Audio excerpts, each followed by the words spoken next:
through town, I better send a couple men with you. If anyone wants to take a shot at me, a couple of men, more or less, won't stop them. Open the gate.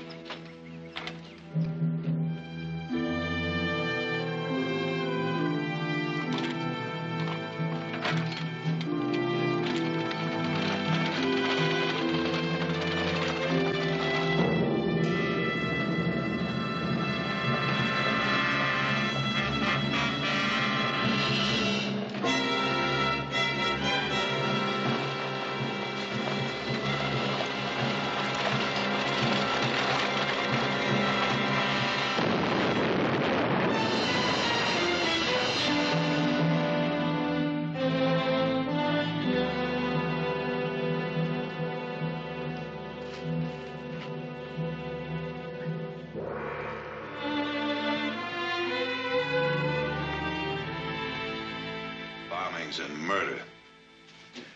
I don't understand it. We've never had trouble like this at the mine before. How deeply involved are we? Enough to get hurt. 10,000 shares. Well, then why do we sell out? Because since the strike, we wouldn't be able to get anywhere near their market value. If the governor had any guts, he'd move the troops in up there. Now, wait a minute. They're destroying private property. Troops aren't the answer. Well, what is the answer? Nick, why don't you ride up there as soon as possible and find out what it's all about? Tomorrow morning. Better let me. Sounds like my kind of job. Well, what makes you say that? Oh, I've seen the elephant and heard the owl, brother. You haven't. Worked in the mines, remember? I'll leave in the morning, Jared. Oh, now, wait a minute. Heath is right. Nick, what do you say? Well, I got other things to do. All right, then that settles it. Heath, when you get up there, talk to Colin Murdoch. He's been superintendent of the mine since it opened. He'll be able to give you a good picture of what's going on. Right. And Heath, remember, you'll be representing management, and management seems to be a walking target right now. You watch yourself. Yeah.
Drink, whatever you got to eat, and a room for the night.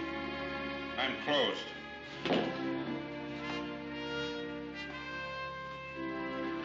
You don't look closed.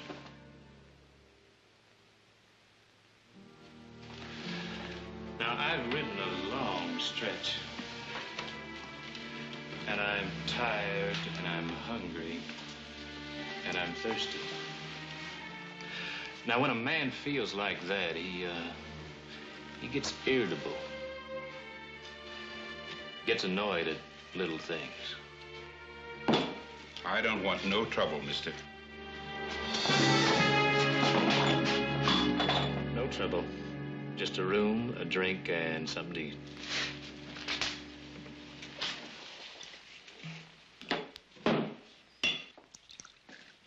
Make it two, Newton. Shut up. Gentlemen won't mind buying a lady a drink. Beat it. Oh, let a girl make her rent, will you, Newton?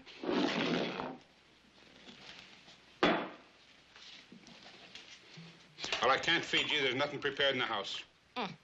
He lies in his teeth. There's a whole leg of cold mutton lying in his cooler. I told you to shut your mouth. Now I'll set it free. You stand back, you dirty Now, man. dear I'll girl, brain put you. it down, dear girl. It's Brain ya. the only decent drop in the house.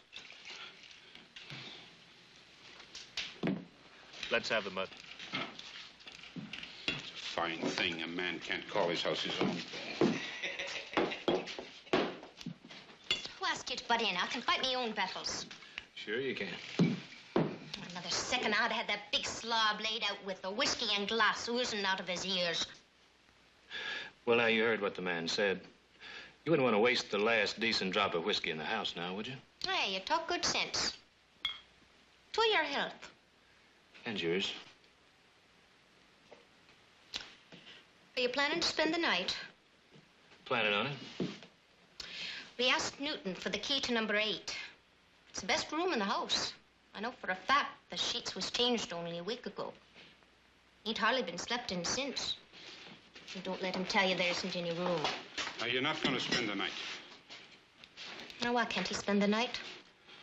I don't want any trouble in my place. You wait till himself hears about this. Ah, the back of me front to himself and you too. Look, you don't want to spend the night in a place like this. I own it, and I wouldn't stay here if I had any choice in the matter. Look, the beds are hard, and the bugs, you know. Oh, terrible bugs. Big enough to throw a man out in the street and leave him there to be eaten at their leisure. Let's have a key. It's only 9 miles down the road to Sonora. Oh, it's a grand town, with a decent hotel. And girls. Ah, they got the finest bits of fluff in the mother-lode country down there in Sonora. Number 8 key.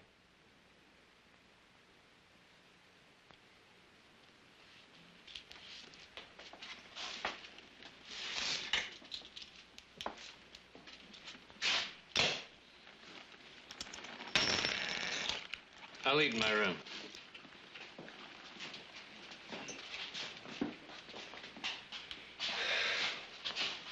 All right. You heard what I said to him. I tried to make a move on, didn't I? Well, didn't I?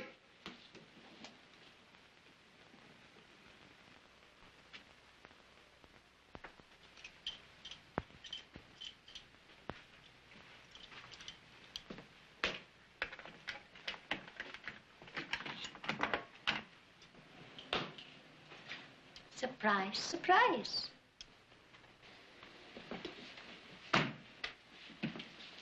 What are you doing here? Well, I thought you might like a nightcap. So I brought up the bottle. That's all? What's your name? Bridie. Brady what? Bridie Hanrahan. Go ahead, help yourself.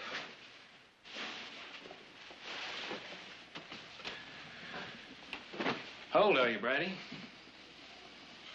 Oh, no. I didn't come up to give you pedigree. Well, I suppose not. 18? 19?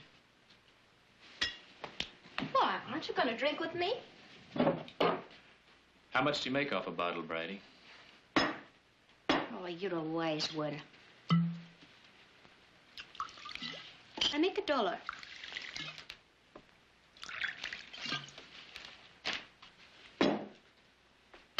That's 10. What's it for? Information. That's a dirty word around here. What are you, a company spy? Nope. That's what they think downstairs. Why? Well, you're a stranger. If I was to tell them you was asking for information, they'd have you dead as a mackerel before the night was out. Will you tell them? Or should I? They ain't paying me nothing. Who's himself? You can put your money away. I'm the sole support of my old father, and I can't afford to be killed.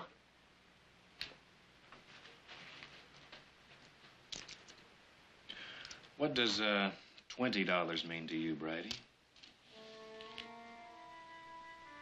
The rent paid, food in the house, and no need to be doing this for at least a month. Who's himself? O'Doul. O'Doul.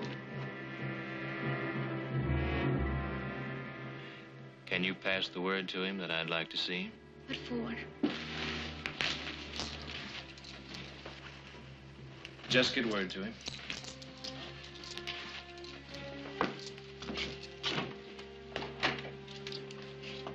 What, is that all you want? That's all, Bridie. You're a strange one. I suppose a gentleman like yourself can't be bothered with the likes of me. Well, you ain't so much. I hope O'Doul cuts your heart out.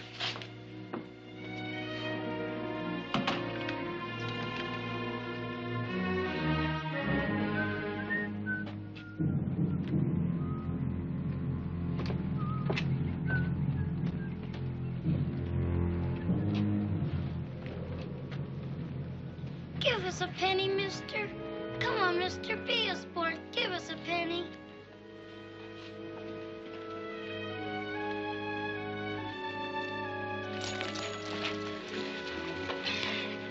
That's mine. Your good deed for the day, son.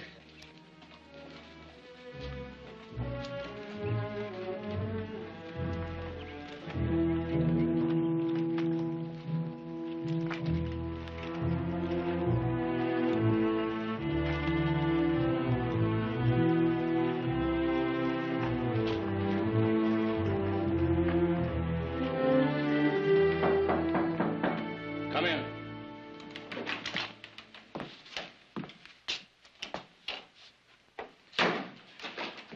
Mr. Murdoch, I am Heath Barkley from Stockton. Oh, Mr. Barkley. Always a pleasure to see one of the family up here. Sit down, sir. Thank you.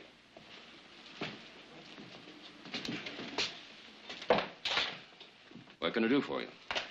It's about the troubles you've had up here. Now, the work of a few vicious malcontents. You've been shut down for weeks. I know, Mr. Barkley. But I've been in constant communication with Mr. Hummel since he took over management of the company. We've been working on the problem. Have you tried talking to the men? Well, there's no talking to them. They're demanding the sky. New housing, elimination of the company store. Things that have nothing to do with reasonable requests. Is that why they went on strike? Well, I told Mr. Hummel it wasn't the right time to cut wages. Is that why they went on strike? Because you cut wages? Why? This is a producing mine. There's ore in sight for another 10 years. And then what? A dead hole in the ground with nothing in it? Mr. Barkley, every penny I have in the world is tied up in 5,000 shares of Barkley Sierra. Every penny. I deserve to get whatever profit I can. And what about the people who work for you in that mine? Don't expect me to show any feelings for the murderers who gave me this. Then what about your own interests? Your shares are losing value while that mine is shut down. I have complete confidence in the company management. In fact, I've given Mr. Hummel my proxy to vote my shares. He assures me the mine will be open in a week. How? The only way you'll open that mine is by using strikebreakers. Is that what you're up to? Mr. Hummel feels it's the only way. He assures me the Chinese are a docile and industrious people who will work cheaply. You're bringing in Chinese. You do that and you'll pull the cork on more trouble than you or Mr. Hummel can handle. Good day, Mr. Murdoch.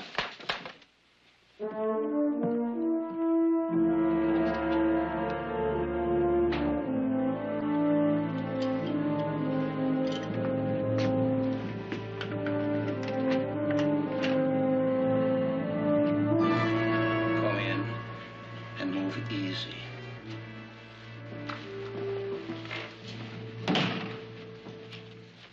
Hello, Dion. Heath. Heath. I didn't know it was you that was looking for me. You need that thing? When a man's on the run, You know how it is. It's been a long time, Heath. Since we worked in the mines, what are you doing up here? Organizing. The strike? Mm-hmm. Do you have a drink about the place? Sure.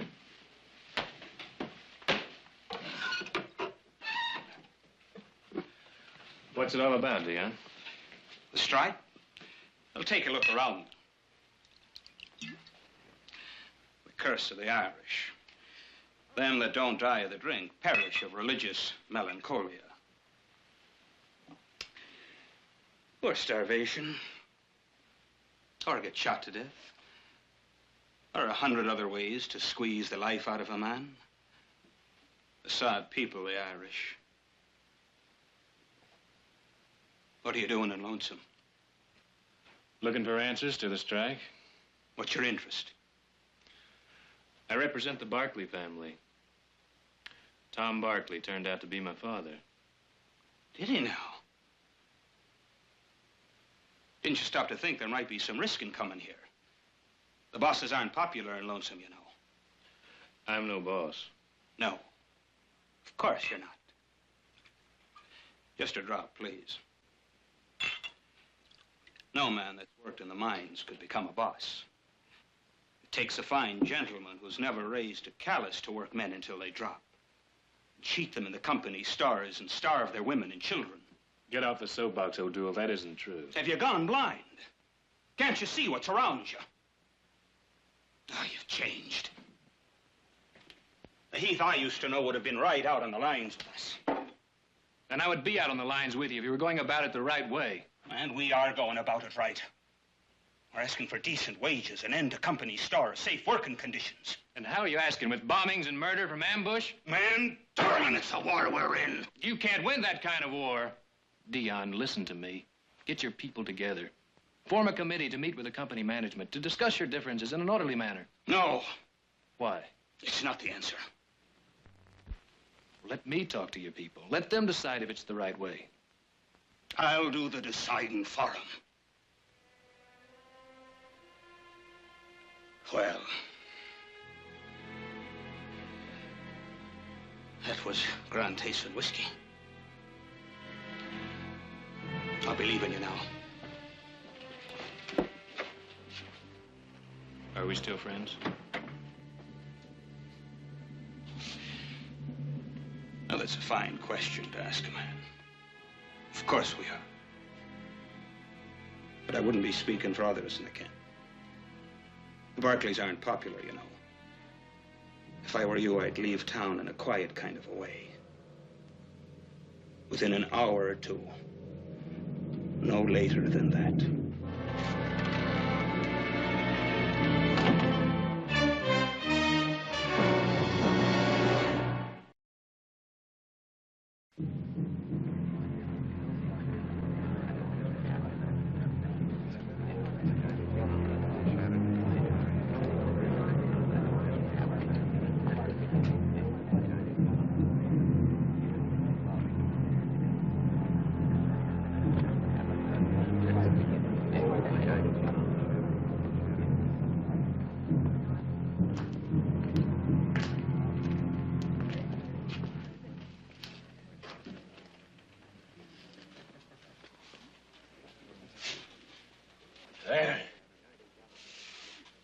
He's for the company, all right. Didn't I tell you? He's a Barkley. One of old Tom's kid. You don't mean it. O'Doul, my darling, when it comes to the killing of them, let me be the one to do it. And I'll burn 1,000 candles for the sake of your soul when they finally catch you and swing you off. Shut up with your talk about swinging. There'll be a meeting of the organization tonight. Tell the boys we may have some business to do. Go on.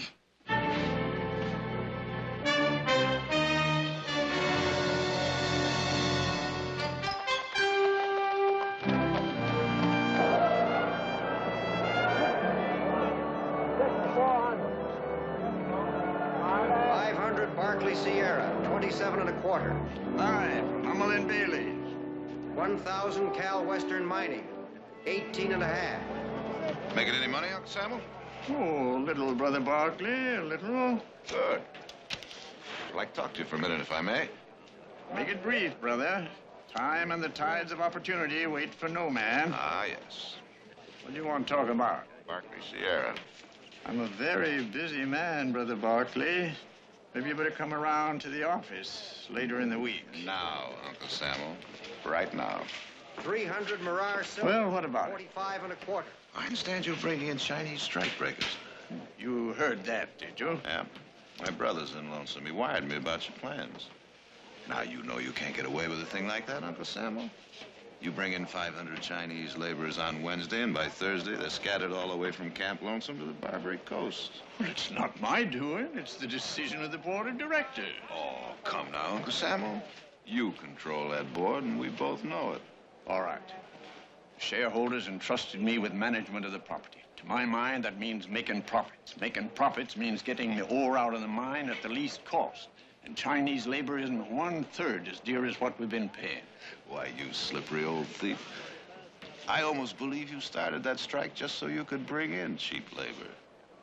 If you see any loose Barkley Sierra stock, Brother Barkley, snap it up. It's a good investment for the future. Gently, Brother Barkley, gently. Uncle Samuel, you just started yourself a little war. And before it's over, I'm going to collect that greasy old hide of yours and have it stuffed. 200 Brent copper. 8 and a half. Don't make a sound or we're both dead. What's wrong? Get up and get dressed. They're coming for you. Who's coming? The Molly Maguires. We'll get them over. Molly Maguires. Oh, you never mind the questions. Do you want to kill us both? Why, you and your modesty.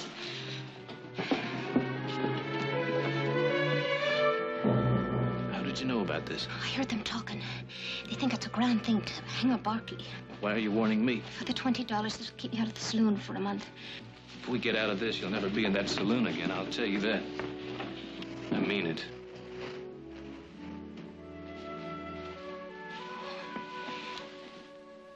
For the sake of the comfort it would bring me, Mr. Barkley, would you kiss me once?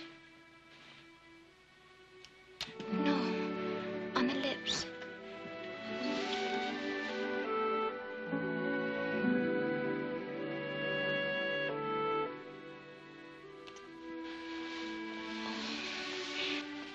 Would you believe me if I said that was the first time I was ever kissed? Really kissed?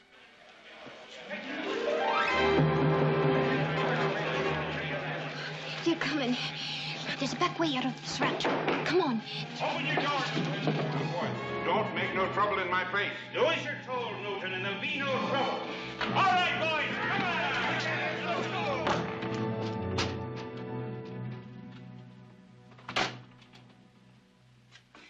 It's me home. You'll be safe here. Nobody will bother Tim Hanrahan. Tim Hanrahan?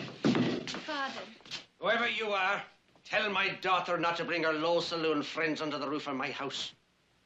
Mr. Barkley, tell me, Father, what happened. The Mollies were after me. Your daughter helped me. Barkley, is it? Oh, if I had me legs, I'd be out of the boys hunting you down. Father, please. Tell my daughter if she's anything to say to me to speak through you. What is this? Father won't speak to me. He doesn't care for the way I put food in his belly and a roof over his head. I never asked for a charity. He'd rather I let him starve than me work in a saloon and him helpless as he is. Thank God her mother died before she brought this shame on us. And I wish you'd die. Favorby! You stay here where I keep my eyes on you. Get back there! You tried that and I'll howl so loud every Molly and Campbell be in here before you can say Jack Robinson. Now you sit down over there.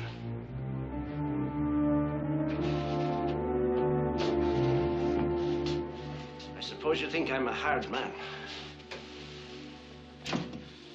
I think you're a fool. Oh, if I had me legs, you'd sing a different tune, me pile. Do you wonder where my legs went? Down in the mine, that's where, when the rotten timbering collapsed. I should have died down there, and I would have, if it hadn't been for the hate that kept me alive. Hate for the lion mouth of him that made the lion promises that brought us here and put my daughter in the saloon to earn the bit of bread to keep me alive. eats me alive to curse the dirty name of Tom Barkley and all that come after him. I don't know anything about Tom Barkley's promises. Oh, well, we've got a long night ahead of us. I'll tell you the promises he made. And then you go back to your Barkleys and tell them why we spit on their name here in Lonesome Camp.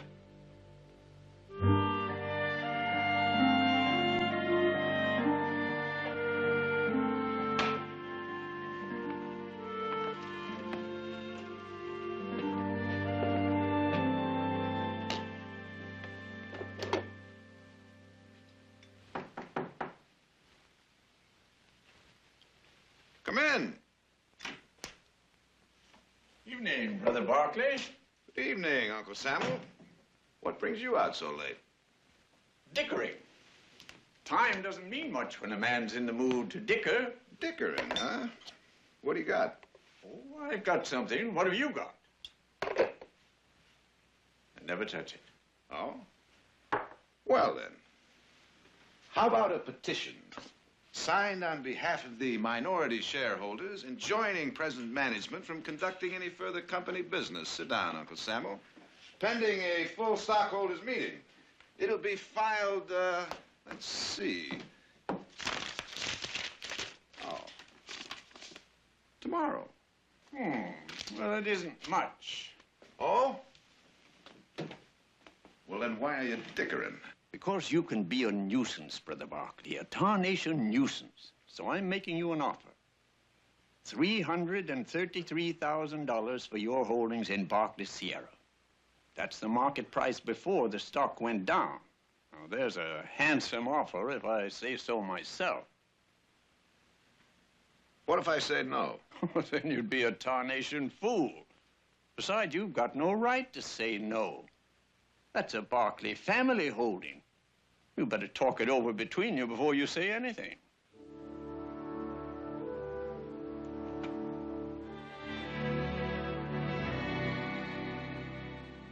All things considered, Hummel has made us a pretty fair offer. We could get out of Barkley Sierra without losing any skin. You mean we'll get all our money back? Yep. And if we don't accept? Well, then we're in for a rather expensive fight for control of the company. All right, Jared, what are our chances? Hummel now controls 60% of the outstanding shares. Then we're lost before we start. Not necessarily. We might be able to win over some of the proxies he now holds. Oh, let's sell and get out. Mother?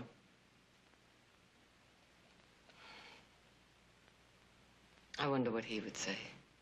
I'll tell you what he'd say. Well, what are you doing back so soon? I didn't expect to be back so soon. I was chased out by men carrying ropes. They call themselves the Molly Maguires. Did you ever hear the Molly Maguires? Any of you? Those miners have reached the limit of their endurance.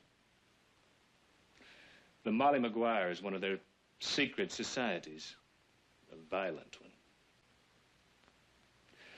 They have the strange notion that it's better to die fighting than wait like sheep. A very strange and unrealistic people. I don't think you'd like them. Funny thing is, they don't hate the company management nearly as much as they hate the Barkleys. Get to the point, Heath. Well, now, I was going to tell you what he'd do. Go on. He'd say, sell out. He'd say, wipe your hands of the whole dirty mess. He'd say, take your money and run. What happened up there? You think those men up at Lonesome Camp are striking against Hummel's management? His wage cut? Working conditions in the mine? Oh, you are so wrong. They're striking against him. Heath, I think you'd better explain that. And you explained to me his promises that were never kept. Good housing, safe working conditions, decent wages, schools for the children, and a company store selling at cost. Security for the old and the injured. What did they get? Leaking roofs. Rotten timbering in the mines. Dirty children playing in the streets and begging pennies. And a company store that charges 4 prices for everything. Do you know what they eat up there? Potatoes. Potatoes 3 times a day, 7 days a week. And praise the Lord when a miracle puts a bite of meat on their plates once in a blue moon. And as for the old and the crippled, oh, they've got it fine and easy. If they have a daughter who works in a saloon to keep the company roof over their heads and enough food from the company store to keep them alive, what he promised them was hope. And what they got was a kick in the teeth. That is why they hate him. I don't believe it. I don't believe it. You're very young, and the young are very intolerant. You couldn't understand a man like your father. You couldn't understand how a man might make promises in good faith and then be unable to keep them. You only heard one side of the story. Don't pass judgment on a man you never knew until you hear both sides. I've always had faith in my husband, and I still do. But if he was at fault in this instance, then we all are at fault. Your father left us a heritage of wealth and power and land. And he also left us his obligations. Jared? Yes, Mother? Fight Sam Hummel with everything we've got.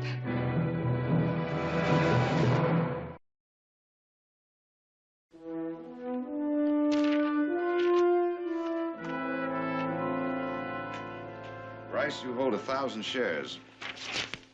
I want your proxy to vote them. Jared, is the situation that bad? Believe me, it's that bad.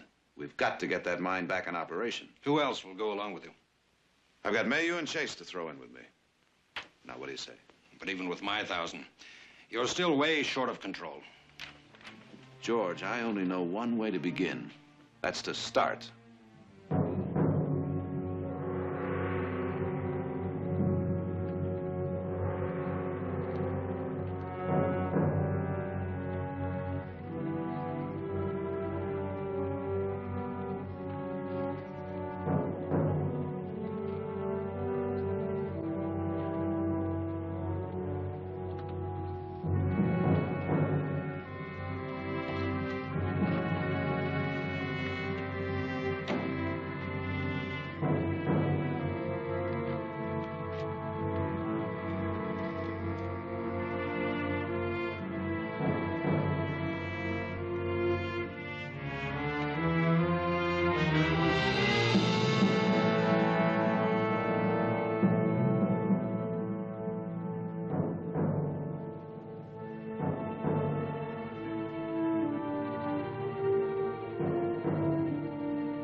Is this what you wanted, Murdoch?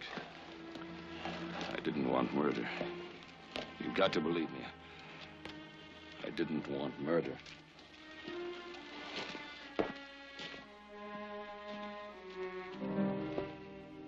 He said the strike would end in 3 days, that the men couldn't hold out any longer.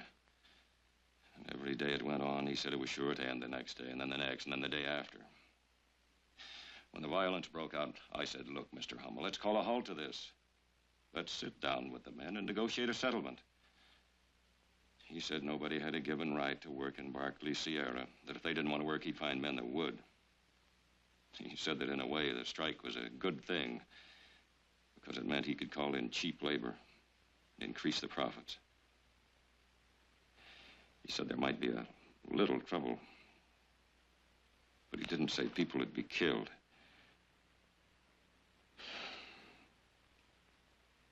What can I do?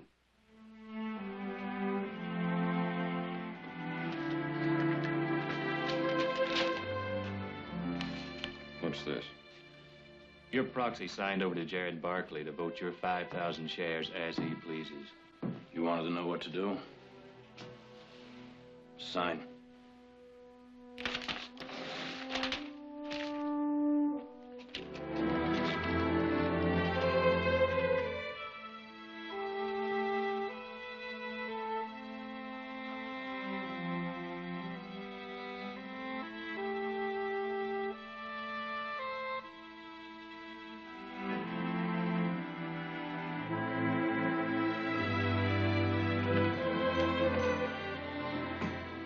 I thought you were up at Lonesome Camp. I was.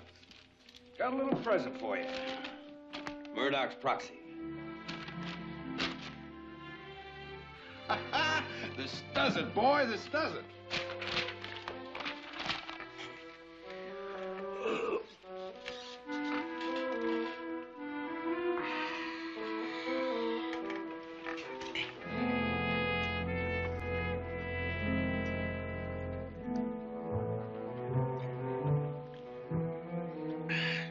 Mother's milk. Have a drop or two. You're not looking well, Paddy. I never felt better. Oh, that rap you got on the head. What are you talking about? My head's the hardest thing I've got. Well, it was a terrible rap. I knew a man got one like it once. Oh, he was up and about, cheerful as a lark for 3 days, but then on the 4th, he was dead as a mackerel. What are you saying, man? That you're going to die, me boy. You don't mean it. Yes, but only for a little while. Who ever heard of a man dying for a little while?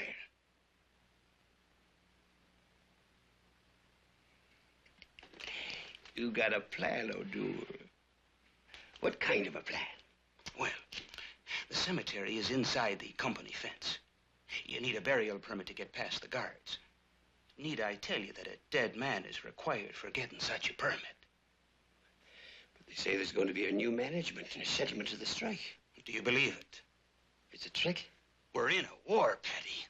A war between the likes of us and the landlords. A dirty landlord's trick. Oh, we're not just fighting the Barkleys. We're fighting all the bosses and all the mine owners. Why start anything now when the trouble's almost over? I'm telling you, we need the violence. We need the men in the other camps to know there's such a thing as the Molly Maguires, ready to fight for them against the bosses. What are you going to do? Blow up the works. Oh, that's a grand plan. Then are you with me? Oh, Paddy, you'll be a famous man. How long do I have to stay dead? Only a day or two. Will I have a wake? A grand wake. It's the height of my career. I'll be attending my own wake.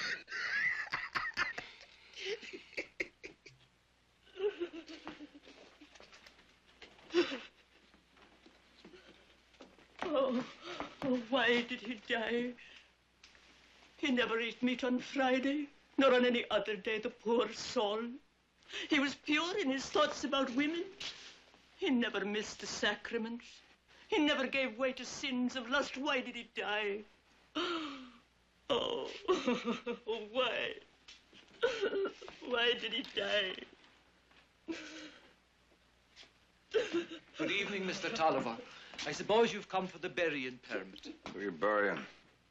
Padre Gohulahan. Himself that was called Paddy the Ghoul. Ah, the poor soul. Sure, he never missed a wake if it was within 100 miles. Check the book. Oh! The shame of it all. A poor man dead. And not let to lie in peace in his own box. I guess it'll be all right. Only the pallbearers past the gate. Yes. Yes, Mr. Tolliver.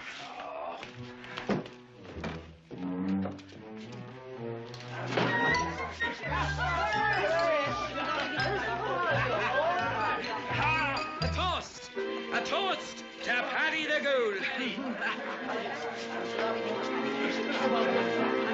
Dying is a terribly thirsty business.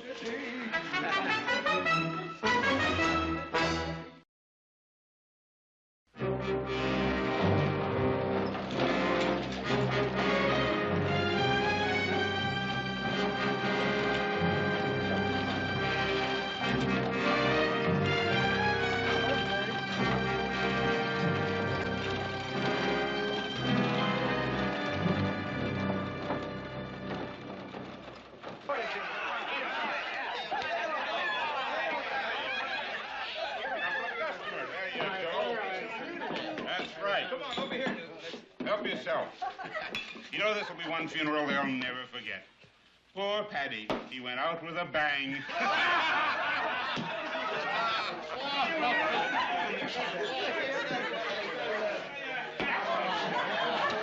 Oh, the French shall have the way, that breaketh day, and the rose and all the days, and the sunburn bucked. Get back in there. Hey, don't give me a drink. Look, I'll spun down to the house if you don't give me a drink.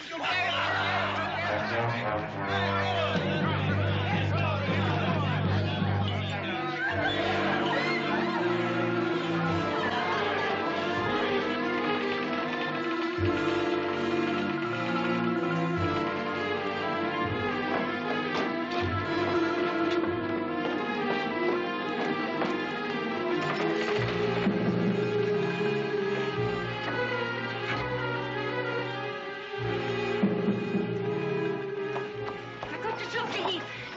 Quick.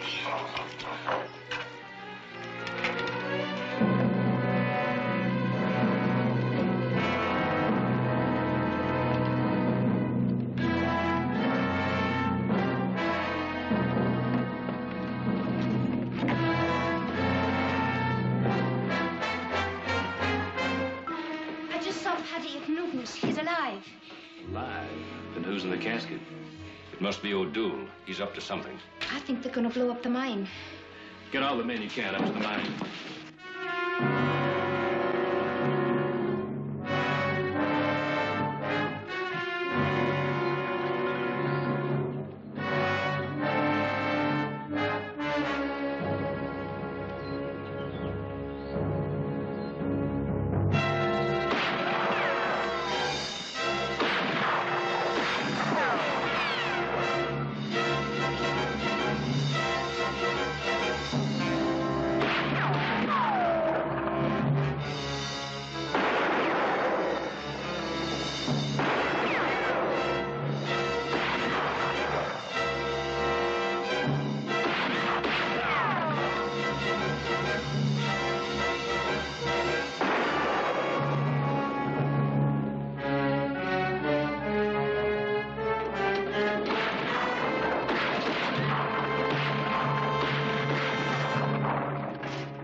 O'Doul!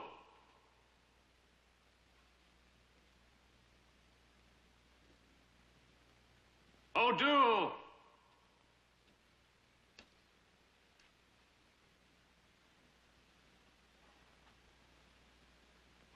O'Doul! O'Doul, I want to talk to you.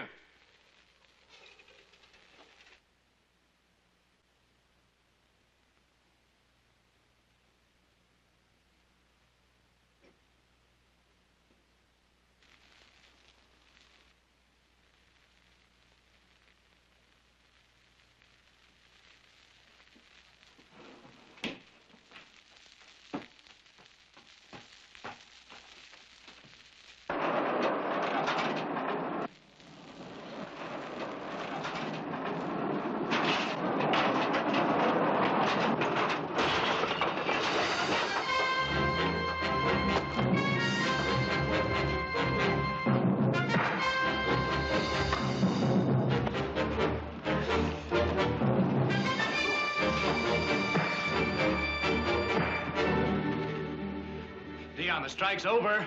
I should have killed you the first time I saw you.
Goodbye, Murdoch.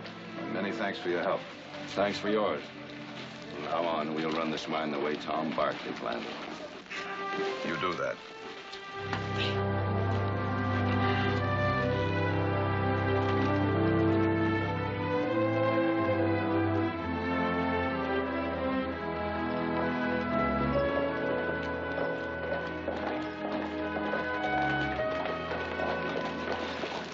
Braddy, Guess you're leaving.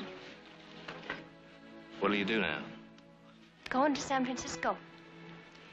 Away from here, I can make something of myself. Can I help? You already have. And I thank you for it. Braddy, good luck.